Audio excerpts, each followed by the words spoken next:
அதுதான் முதல் விஷயம். சைபர் கிரைம் இன்னைக்கு நம்ம நாட்டை வந்து ரொம்ப ஆக்குபை பண்ணியிருக்க ரொம்ப ஒரு பெரிய குற்றம். அவன் எங்கே இருக்கிறான், என்ன பண்ணுறான், எந்த ஊரில் இருக்கான், எந்த ஸ்டேட்டில் இருக்கான், எந்த கண்ட்ரியில் இருக்கான்னு கூட தெரியாது. ஆனால் அவன் உட்கார்ந்த இடத்துல ஒரு கம்ப்யூட்டர் வச்சுக்கிட்டு நம்ம கஷ்டப்பட்டு கொஞ்சம் கொஞ்சமாக சேர்த்த பணத்தை ஒரு செகண்டில் எடுத்துருவான். திரும்ப அந்த பணத்தை ரெக்கவரி பண்ணுறதுன்றது சாதாரண விஷயம் இல்லை. அது ரொம்ப ஒரு பெரிய போராட்டம். அப்படியே நம்ம எத்தனை மைலுக்கு அந்தாண்ட அந்த அக்யூஸ்ட் இருப்பான்னு தெரியாது, எந்த ஸ்டேட்டில் இருப்பான்னு தெரியாது, எந்த கண்ட்ரியில் இருப்பான்னு தெரியாது.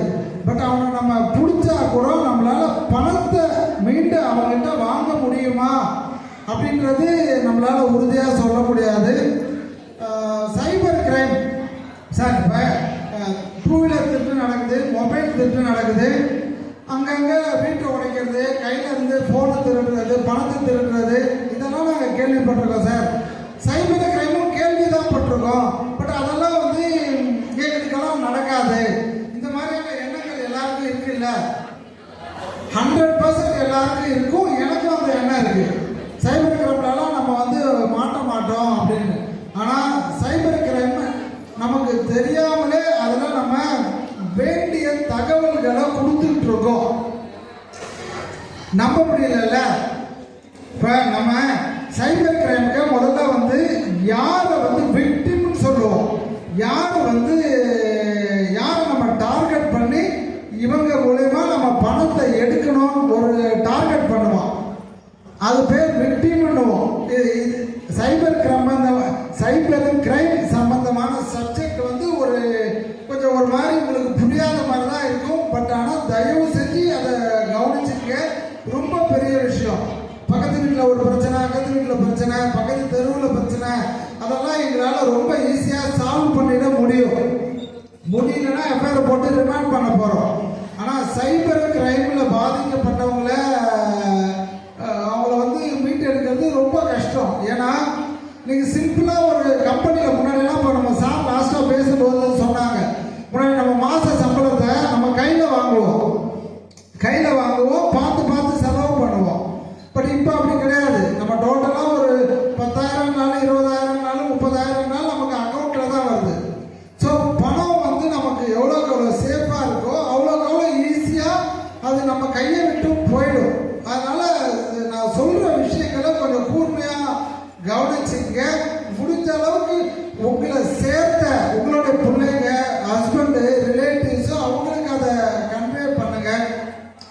உங்களை விக்டிம்னு சொன்ன பார்த்தீங்களா, அந்த விக்டிமை அந்த சைபர் கிரைம் அக்யூஸ்ட் எப்படி சூஸ் பண்ணுவான்? விக்டிம்னா ஒன்றும் கிடையாது, அவனுடைய டார்கெட். இப்போ உதாரணமாக அந்த சம்பத் சார் இருக்காரு, SSI சம்பத் இருக்காரு, அவர்கிட்ட இருக்க பணத்தை எடுக்கணும், அதுதான் அவங்க டார்கெட்னா சம்பத் சாருக்கு என்ன பிடிக்கும், என்ன அவருக்கு தேவை அப்படின்ற டீட்டெயிலை எடுப்பாங்க. எப்படி எடுப்பாங்க?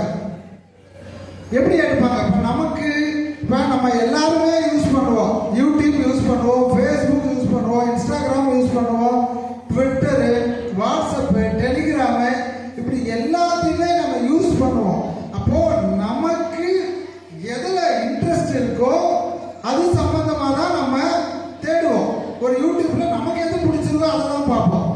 ஒரு ஃபேஸ்புக்ல நமக்கு எதில் ஆர்வம் இருக்கோ அதை தான் பார்ப்போம். ஒரு இன்ஸ்டாகிராம்ல நமக்கு எது ஆர்வம் இருக்கோ அதை தான் பார்ப்போம். இப்போ நாங்கள் போலீஸ், நாங்கள் என்ன பண்ணுவோம்னா கிரைம் சம்பந்தமானது பார்ப்போம். இப்போ அதே மாதிரி ஒரு காலேஜ் படிக்கிற ஸ்டூடெண்ட்டு அவங்க ஃபியூச்சருக்கு எதோ வேலை அது சம்பந்தமாக பார்ப்பாங்க. படித்து முடிச்சுட்டு வேலை தேடிட்டு இருக்கவங்க எந்த வேலைக்கு போனால் ஃபியூச்சர் இருக்கோ அது சம்பந்தமாக பார்ப்பாங்க. ஒரு மேரேஜ் பண்ணி பேபிக்காக இருக்கிறவங்க எந்த ஹாஸ்பிட்டலில் பார்த்தா குழந்தைக்கு நல்ல ட்ரீட்மெண்ட் கிடைக்கும் அது சம்பந்தமாக பார்ப்பாங்க. ஒரு பணத்தை கஷ்டப்பட்டு சம்பாதிக்கிறவங்க எதில் நம்ம சேவ் பண்ணால், எந்த ஒரு ட்ரேடிங் ஆப்போ இல்லை இன்வெஸ்ட்மெண்ட்டோ எதில் இன்வெஸ்ட் பண்ணால் நல்லா நமக்கு பெனிஃபிட் இருக்கும் அது சம்பந்தமாக பார்ப்போம். அப்போது நம்ம எதை தேடுறோமோ சோஷியல் மீடியாவில் நம்ம எதை தேடுறோமோ நமக்கு அது சம்பந்தமானது தான் வரும். நல்லா கவனிச்சிருக்கீங்களா? யூடியூப்ல நம்ம எதை பார்க்குறோமோ அது சம்பந்தமாக தான் வரும், ஃபேஸ்புக்கில் எதை பார்க்குறோமோ அது சம்பந்தமாக தான் வரும்.